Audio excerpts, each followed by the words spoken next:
Hello, my self Gopal Prasad Sharma. आज हम discuss कर रहे हैं नेचर ऑफ रूट्स। ओके, तो अगर कोई पॉलिनोमियल इक्वेशन है p x is equal to a x square plus B x plus C is equal to 0, तो इसको अगर हम एक्सप्रेशन के रूप में देखें तो उस समय होगा A x square plus B x plus C, और उस समय इसको हम वैल्यू को हम वाई मानते हैं। फंक्शन जब सोचते हैं इसको तो एक्स जो होता है दैट इज इनपुट और y जो होता है that is output. x means वो वैल्यू जो इसमें डालेंगे, और y मीन्स इसका टोटल ओवरऑल जो वैल्यू आने वाला है उसको हम y बोल रहे हैं। ग्राफ में हम इसको यूज करते हैं। इस कंडीशन में अगर हम देखें, a को हम बोलते हैं लीडिंग कोएफिशिएंट,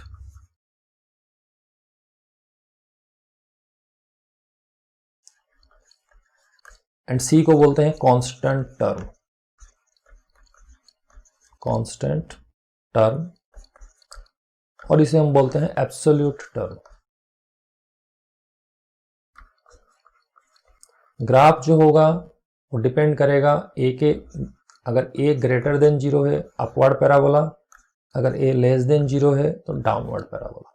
कंडीशन इसमें अप्लाई है कि a b c belongs to r, a not equal to 0। अगर a 0 हो गया तो डिग्री 2 रहेगा नहीं, इस पे आ जाएगा bx प्लस सी, तो bx plus c means linear equation में कन्वर्ट हो जाएगा। ओके, नाउ क्वाड्रेटिक इक्वेशन के दो रूट्स होते हैं। किसी भी क्वाड्रेटिक इक्वेशन के जो A x square plus B x plus C is equal to 0 के फॉर्मेट में है, तो इसके लिए रूल है डिग्री जो होगा equal to 2। Point number 2, there will be two roots called alpha and beta। x का जो वैल्यू होता है, x होता है minus b plus minus under root के अंदर B square minus 4ac by 2a। इसका मतलब एक वैल्यू जो आता है वो आता है minus b minus under root के अंदर B square minus 4ac by 2a, और दूसरा जो वैल्यू आता है वो आता है minus b plus under root के अंदर प्लस, ये प्लस है, प्लस अंडर रूट के अंदर B square minus 4ac bye 2a। इस वाले को हम बोल देते हैं अल्फा और इस वाले को हम बोल देते हैं बीटा। ओके, ना एक क्वांटिटी यहां पर और हम डिफाइन करने वाले हैं जिसको हम बोलते हैं डिस्क्रिमिनेंट।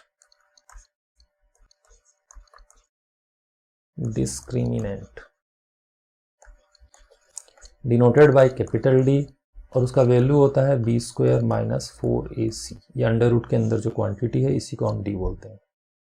इसी से नेचर ऑफ रूट्स डिसाइड होंगे। नेचर ऑफ रूट्स, ठीक है, तो हम पहले इसको चेंज कर लेते हैं इक्वेशन को। इक्वेशन बन चुका है minus b plus minus under root d by 2a। Okay, तो अंडर रूट डी बाई 2, इसका मतलब 2, तो अल्फा जो हो गया that is minus b minus under root d by 2a, and beta जो हो गया वो हो गया minus b plus under root d by 2a। ना कंडीशन, नेचर ऑफ रूट्स के लिए कंडीशन, नेचर ऑफ रूट्स तो कंसीडर कर रहे हैं, consider a quadratic equation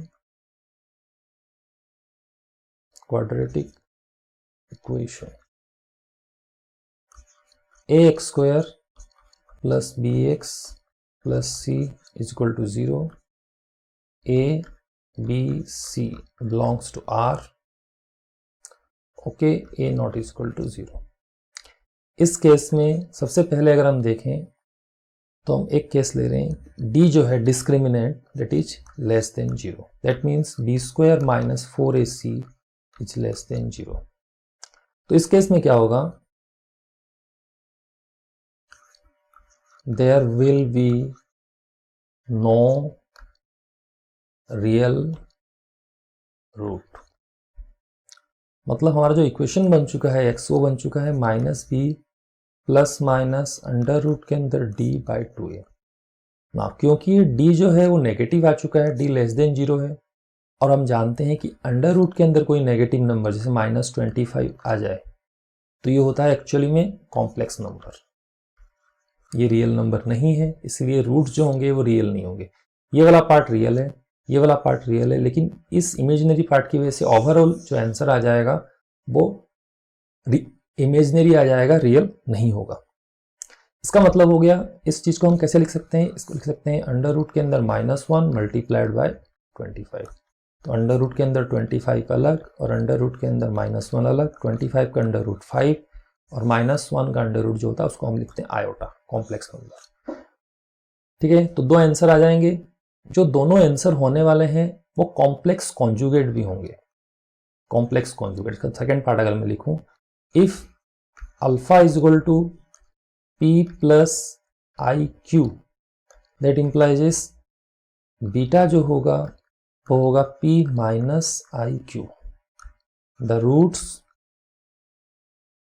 will be complex conjugate, complex conjugate of each other. यहां पर p and q belongs to r।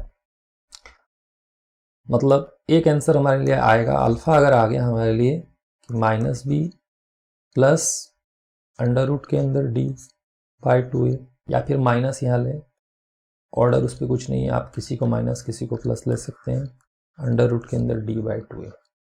तो ये वाला पार्ट इसका और ये वाला पार्ट इसका जो है वो वाला पार्ट इमेजिनरी है, बाकी पार्ट रियल है। कंडीशन नंबर 2, तो इसी में अगर हम ग्राफ देखें पहले, तो ग्राफ जो होगा पहले वाले कंडीशन में अगर a ग्रेटर देन 0 है ग्राफ कुछ ऐसा होगा, और अगर a लेस देन 0 है तो ग्राफ ऐसा होगा। मतलब कंडीशन में यहां लिख देता हूं, द ग्राफ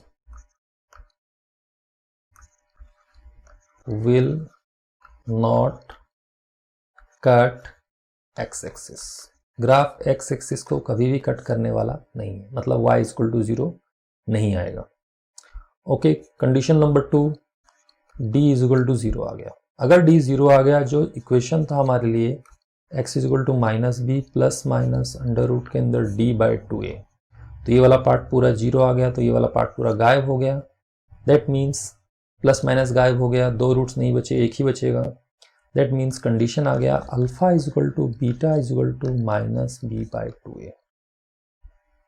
तो roots are real, roots are real and equal. Root जो होंगे रियल भी होंगे और इक्वल भी होंगे। और इस कंडीशन में ग्राफ कैसा बनने वाला है, फिर ग्राफ डिपेंड करेगा a के ऊपर, a greater than 0 and a less than 0। अगर a ग्रेटर देन 0 होगा तो ग्राफ जस्ट टच करके निकलेगा एक्स एक्सिस को, ऐसे touching the x axis at a point, जिसको हम alpha is equal to beta, दोनों वहीं पर आएंगे। और अगर a लेस देन 0 है, सिमिलरली ग्राफ ऐसे आएगा और ऐसे एक्स एक्सिस को टच करके निकलेगा, पैराबोला। यहां पर फिर से वही कंडीशन है, alpha is equal to beta. Third point, d जो है दैट इज ग्रेटर देन 0। अगर d ग्रेटर देन 0 है, इसका मतलब हो गया roots will be real and distinct, मतलब अनइक्वल रूट्स आने वाले हैं, इक्वल रूट्स नहीं आएंगे। एक रूट का अगर हम बात करें तो वो आएगा -b minus under root d by 2a, और दूसरा रूट का बात करें तो वो आएगा -b plus plus under root d by 2a। दो अलग अलग रूट्स आएंगे क्योंकि इसका आंसर आने वाला है, तो दो अलग अलग रूट्स आएंगे। इसका आंसर मतलब ये 0 नहीं है। अच्छा, इस केस में ग्राफ कैसा बनेगा, तो ग्राफ होगा a ग्रेटर देन 0, ऐसे दो जगह कट करेगा, दो रूट्स आएंगे डिस्टिंक्ट, अल्फा एंड बीटा। और अगर a लेस देन 0 है तब ग्राफ कुछ ऐसा आएगा, यहाँ पर अल्फा और यहाँ पर बीटा। ओके, नाउ इसी के अगर हम सब ब्रांच ले लें कि in ax² plus B x plus C is equal to 0। अगर a b c belongs to q है, रैशनल नंबर है, and a not is equal to 0 है, ओके, कंडीशन वही है, बस वहां पर रियल नंबर थे, यहां हमने डाल दिया है क्या, रैशनल नंबर। तब क्या होने वाला है, डी ग्रेटर देन 0 है, okay, but d is a perfect square, d is a perfect square. That means हम लेट कर लेते हैं कि डी जो है, suppose d is equal to n square, तब क्या होने वाला है, तब जो x आएगा वो आएगा minus b plus minus under root के अंदर डी बाय 2a, वो बन जाएगा minus b plus minus under root के अंदर एन स्क्वायर, जहां पर भी n जो है वो नेचुरल नंबर है, बाय 2a। दैट मीन्स ये आ जाएगा minus b plus minus n by 2a। Now ये रेशनल नंबर है, ये नेचुरल नंबर है, और ये पूरा का पूरा क्या आ गया, रेशनल नंबर है, तो ओवरऑल क्या हो जाएगा, रेशनल नंबर। अच्छा, लेकिन रूट्स 2 आएंगे, तो अल्फा जो होगा वो होगा minus b minus n by 2a, and beta जो होगा वो होगा minus b plus n by 2a। That means roots are rational and distinct, roots are rational and distinct. Rational roots हैं और डिस्टिंक्ट अलग अलग रूट्स हैं, मतलब alpha not equal to beta. Condition number 2, d again greater than 0 है, but d is not a perfect square, d is not a perfect square. अब इस केस में क्या होगा, इस केस में डी जो है वो कुछ होगा, जैसे suppose d is equal to q हो गया, ओके, वो किसी का परफेक्ट स्क्वायर नहीं है, तो इसका मतलब परफेक्ट स्क्वायर नहीं, मतलब अंडर रूट जो q होगा वो क्या हो जाएगा, surd. That means under root q belongs to q dash, irrational number. तो उस समय क्या होगा, जो अल्फा होगा वो हो जाएगा minus b minus under root d by 2a, and beta जो हो जाएगा वो हो जाएगा minus b plus under root d by 2a। That means इसका वैल्यू आ जाएगा minus b minus under root d की जगह मैं लिख सकता हूँ under root q by 2a, and beta जो होगा, ये अल्फा है, बीटा जो होगा minus b plus under root q by 2a, okay. इसको अगर मैं अलग अलग लिखूं तो ये हो गया minus b by 2a minus under root के अंदर अगर मैं ले जाऊं तो क्यू, ये 2a अंदर जाके क्या बन जाएगा, 4a स्क्वायर। सिमिलरली यहाँ पर बीटा भी वही हो जाएगा, बीटा हो जाएगा minus b by 2a plus under root के अंदर क्यू बाय 4a स्क्वायर। ठीक है, अगर ये वाला जो नंबर है ये पूरा का पूरा रेशनल पार्ट है, क्योंकि रेशनल बाय रेशनल, ये वाला पहला वाला, तो इसको मैं समथिंग लिख सकता हूँ p, और ये पूरा का पूरा जो पार्ट है अंदर वाला पार्ट वो इरेशनल वाला पार्ट है, ओके। तो उसको मैं लिख सकता हूँ अंडर रूट के अंदर r, ओके। सिमिलरली यहाँ पर क्या हो जाएगा, बीटा इज इक्वल टू क्या हो जाएगा, p, यहाँ पर माइनस है बीच में, p माइनस अंडर, तो यहाँ पर हो जाएगा p प्लस अंडर रूट के अंदर r, जहाँ पर क्योंकि अंडर रूट q जो है वो क्या है, सर्ड है, तो अंडर रूट r जो है वो भी सर्ड होगा, क्योंकि इसका तो हम निकाल सकते हैं under root 2a। That implies is roots will be conjugate pair,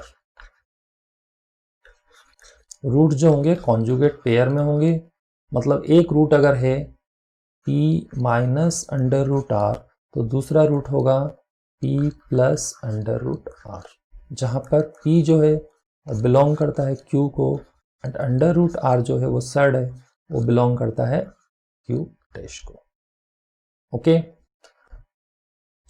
ये हमारा कंडीशंस हो गए, तो हम रिकैप कर लेते हैं।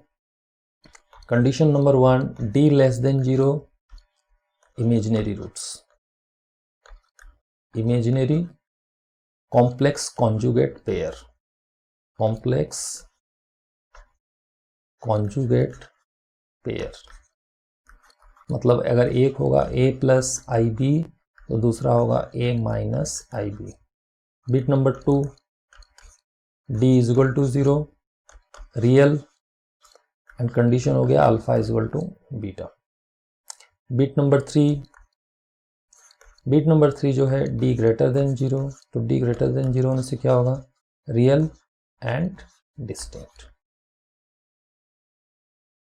अब अगर कभी कंडीशन ऐसा दे कि रूट्स आर रियल, तो roots are real, that implies is condition है d greater equal 0, that means b square minus 4ac greater equal 0। Roots real है ये हमको मालूम, क्योंकि रियल यहाँ भी होते हैं यहाँ भी होते हैं, पर इक्वल है कि डिस्टिंक्ट है ये मालूम नहीं है, तो कंडीशन अप्लाई हो जाएगा d greater equal than 0। Okay, इसी के साथ ये वाला पार्ट हमारा एंड होता है। Thank you.